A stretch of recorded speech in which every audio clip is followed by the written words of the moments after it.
In this video, we are going to be talking about how data is stored and persisted in the Expense Tracker app. Expense Tracker is an app that allows a user to track how much they have spent by expense category. Currently, we are on the dashboard where a user, if they have previously entered expenses, can see their expenses broken down by expense category. If I switch to the log view, I can see the expenses in a little bit more detail, and I can also add expenses, like say I took a lift for $17.65. I took that today. I can save that and notice that it gets added. I can also update some category or some expense. Let's say I actually paid $50.50 for this expense, and I can save it and it will update. I can also search for expenses by keyword, or I can limit by category. And notice that if I go back to my dashboard, the expenses are updated with the new transportation I added, and also with the edit to my entertainment, and that I have more Hulu. So this app is a little different than the iOS apps we have been creating because it allows for user input. In the apps we've been making, we have a set API that only we can access, and that API is rather immutable in nature, even to us. In the Expense Tracker app, the user updates their expenses, and those expenses are stored and persisted. By this I mean, if I close the app and reopen it, the data persists and does not disappear, which I'll just demonstrate. Stopping the app and restarting it. And we see that my data that I've entered previously has persisted. If we were to search the files in this app, we would not see anything like the service that we set up in our apps, or any function that fetches data from an API, or any internal consistent store of data. Instead, let's poke around the app and see where the data might be stored. A safe bet on where to start is the log form view, since we enter our expenses in the log view, and we normally think of a form as where we're adding data. So if we look at this, we see that first what happens is a bunch of class variables are added. And then the creator of this app programmatically created a view, views that we've been manually making. And they've made it as such so that if we look, each of these form fields lines up to what we're seeing on the create expense log form, and also the edit expense log form.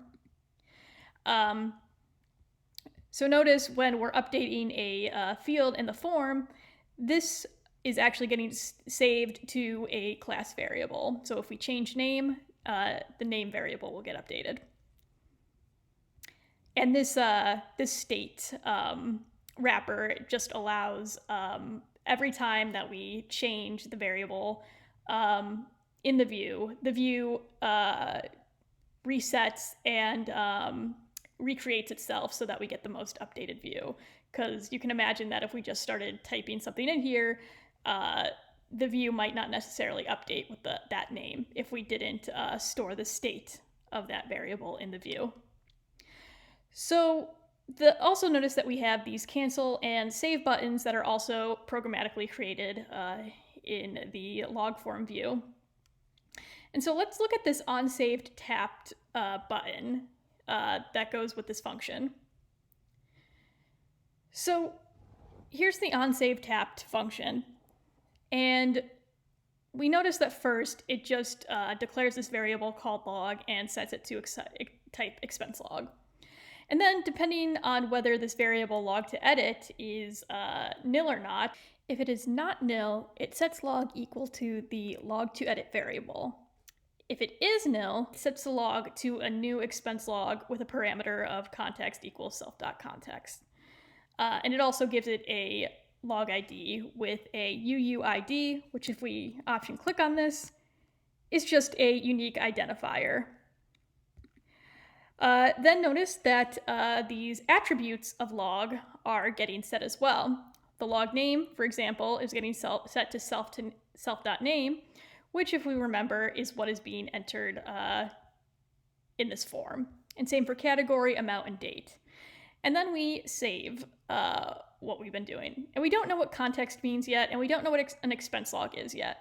So let's go back up to the top of the program and see if we can figure out what some of these things mean. So first, we have this variable log to edit, which remember is what we're determining if it's nil or not. We do some logic on it. So if we option click on expense log, we see that it is an NS managed object. So let's click on that just to see what that is. As we say that an NS managed object is a base class that implements the behavior required of a core data model object. A managed object is associated with an entity description that provides metadata about the object, including the name of the entity that the object represents and the names of the attributes and relationships. In some respects, an NS managed object acts like a dictionary. It's a generic container object that provides efficient storage for the properties defined by its associated NS entity description. And managed objects typically represent data held in a persistent store. So this really just creates more questions than it answers. What's core data? What's an entity? Let's look up core data.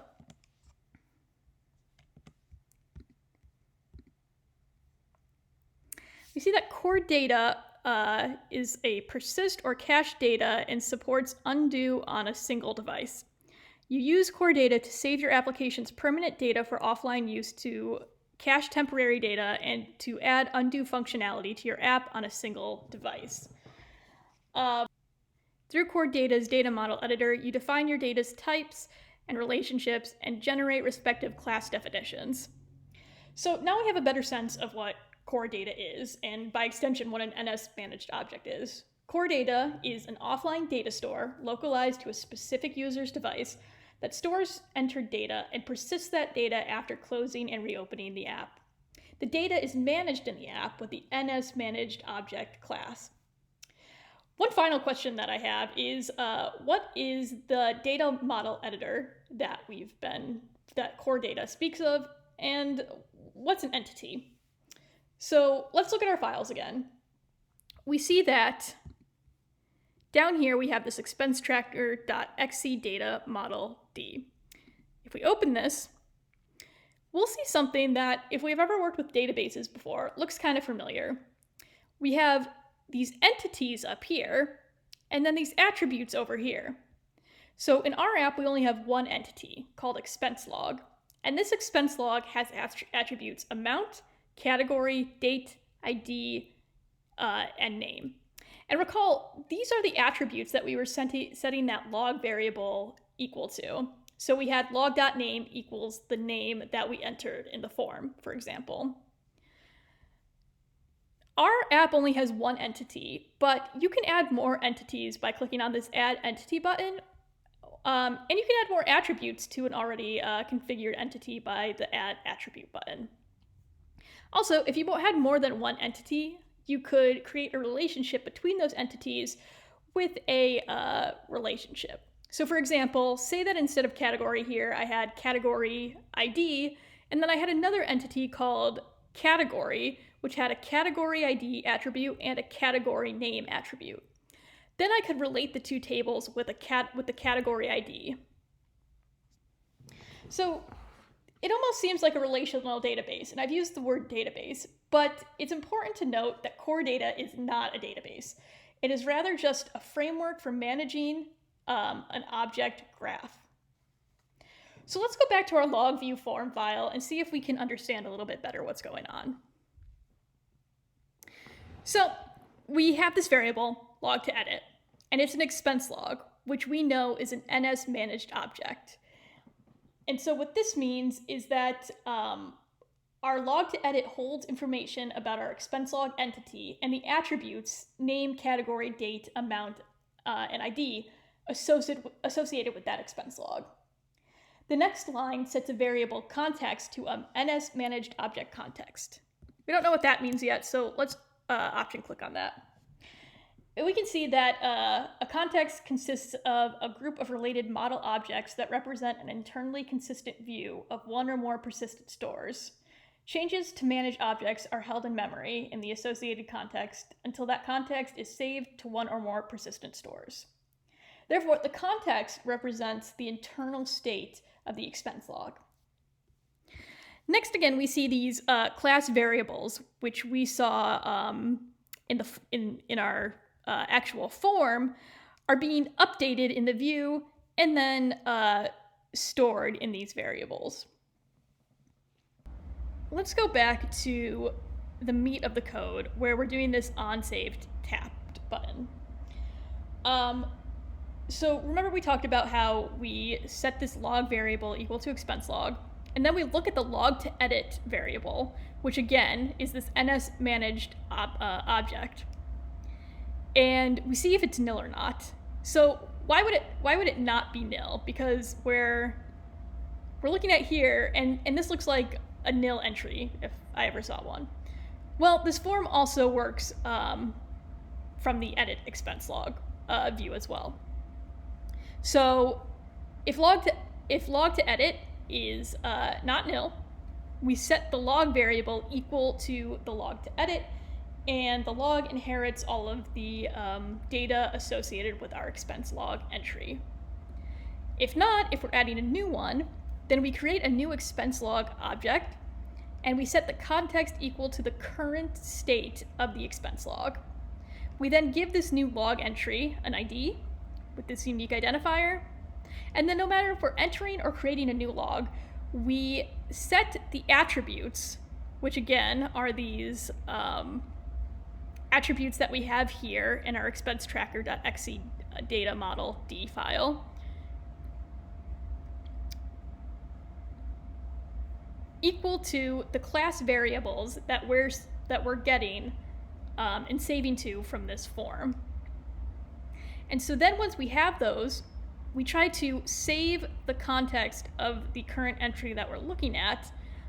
And if we're able to do that, then that gets saved to our expense log.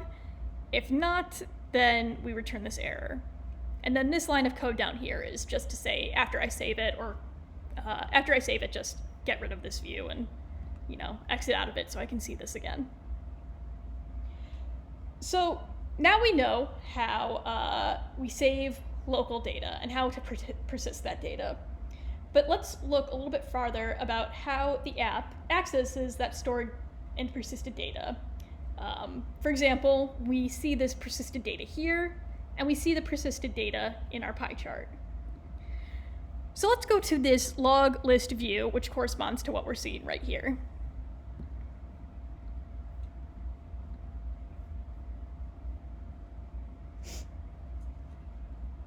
So we see this @fetch request wrapper. So let's control click on this, or option click on this. And we see that this is a property wrapper type that makes fetch requests and retrieves the results from a core data store. So great, this is what we would expect to happen. We're fetching data from that core data store that we've created. And in their code, they have these sort descriptors that you can also add to limit the data, because they have this, sorting functionality where you can, sort it, or you can go into descending or order, or you can limit to a specific category. But overall, what's important is that we see that we're fetching the data from the expense log, and then much like in the other view, they're programmatically creating the view that we're seeing. So if we go down here, we see that for each result, and a result is up here as the fetched expense log results. For each of those results that we have in the expense log, create a cell that has the information of that expense log. So you can see here we have the name, the amount, and then the context of it. So this is how you would grab that fetched data from core data. And this is a basic overview of core data and NS managed objects. There is a lot more documentation on this, so I would recommend to look at all the possible things you can do with core data.